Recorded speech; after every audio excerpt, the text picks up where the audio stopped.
Bezrat Hashem, the Chok L'Israel this morning, the Gemara of Erekhin, page 10b. Tanu Rabbanan Chachamim teach us, Abuv Aya Bamikdash, there was a flute in the temple, Chalak Aya, it was like smooth, Dak Aya, very thin, Shel Kaneh Aya, made out of bamboo, Umimot Moshe Aya, this flute was from the time of Moshe Rabbeinu. As you know, every time there was a sacrifice made by the Kohanim, the Leviim would stand on 15 steps. There was a whole choir dressed in white, standing on 15 steps that brings you to the place of the sacrifice, and they would sing at the moment when they make the sacrifice. Each one of them had a different instrument. So the Gemara is teaching us this morning, there was a flute over there. From the time of Moshe Rabbeinu, imagine the Kedusha, right? The sanctity that this flute had. It was fabricated at the time of Moshe Rabbeinu. And it was still serving in the temple, right? 500 years later. And then it says, one time the king said, it's only made out of bamboo. Let's cover it with gold. Let's give it more importance. So they cover it with gold, says the Gemara, Tzipuhu zahav, velo aya kolo arev, and it didn't sound the same anymore. Natlu et tzipuyo, they had to take it off, ve'aya kolo arev, and then it returned to give this beautiful sound, kemo shaya, like it was before. This is one of the reasons we cannot cover a shofar, not with gold and not with silver. Why? Because this might change the sound of the blowing of the shofar. The Gemara continues, Tziltzul aya b'mikdash, shenechoshet aya. Cymbals, there was in the temple, made out of copper.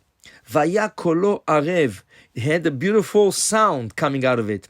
Venifgam, and it had like a small crack in it, right?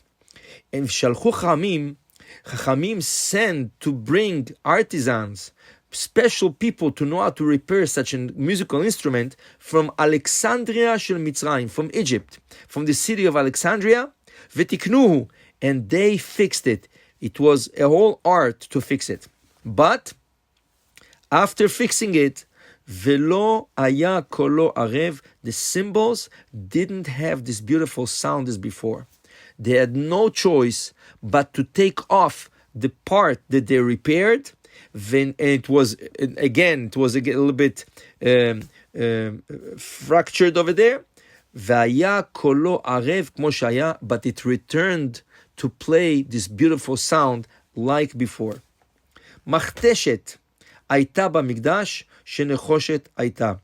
There was a crater in the temple with what they crashed the essence and herbs, right, in the Bet HaMikdash.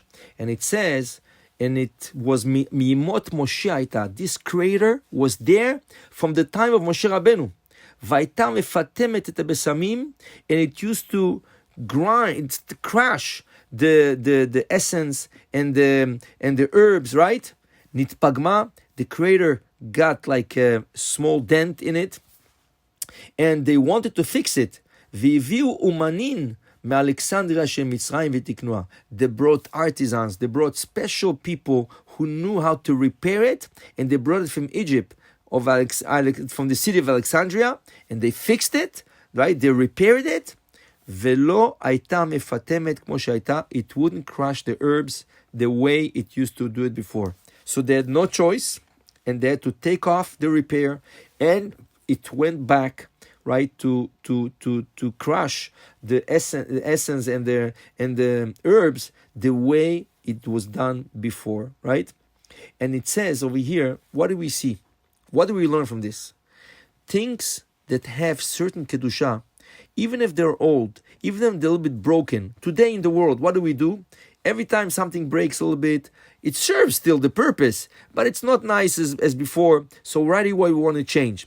Maybe this is something in a personal life, but when something has kedusha and it still serves, let's continue using it, right, the way it is. For example, you have a siddur. It's a little bit, the pages are a little bit off and the cover is a little bit off, right? Try to repair it. take some glue, take some scotch tape, right? Why? You prayed so much in this siddur. Imagine the kedusha that you put in this siddur, right? Because every morning you prayed with it. Every shachrit, every mincha, every arbit, right? There's so much kedusha. Yes, you can go to a store, buy a new one. There's no problem. But this siddur has kedusha. If it's to a point, it's really that the pages are torn already and it's not serving, that's something else.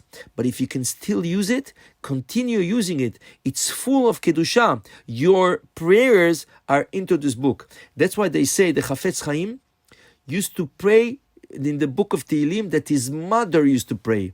So somebody asked him, Rabbi, you want me to buy you a new book of Tehillim? He says, no. I want to pray with this book that my mother shed tears that I should become a Erekhin. Erekhin means a righteous Jew. So to tell you that we should learn the things that we use, they absorb the Kedusha. And we can continue using them. And there's not better than what we put Kedusha inside. I wish you all a great day. Amen.